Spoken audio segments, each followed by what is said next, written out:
Okay, so this one was an interesting one. So I bought these off the internet, and these are for a two-door Crown Vic, right? So that, you know, bought those, all good.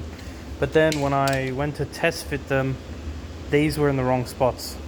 So I practiced removing them off the old one. I made sure to line everything up.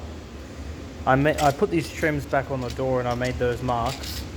Lined everything up, as you can see on the video. Re-drilled these. I didn't want to modify this trim because obviously that's, you know, consumable, so might as well modify that. And yeah, I think it's pretty close to factory. I mean, the factory door seals must have leaked because the doors are rusty in the bottom anyway. So these will keep 90% of the water out. You know, what can you do? But that's cool. Yeah, when it didn't fit, I was just like, what the fuck do I do? But look at that. Look at that. Pretty much like this edge I think matters the most. So it's pretty good.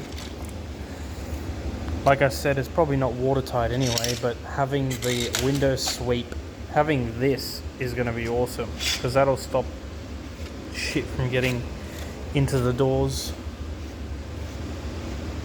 I think water is always going to get in places where you don't want it to get in, so that's cool. I'll try and clean them up and we'll put them back in the car. And here's the window sweeps installed. Yeah, I still got to all clean off the marks, but there's that side. And then you got this side right here. It's come up pretty good. Yeah, a little bit of modifying, but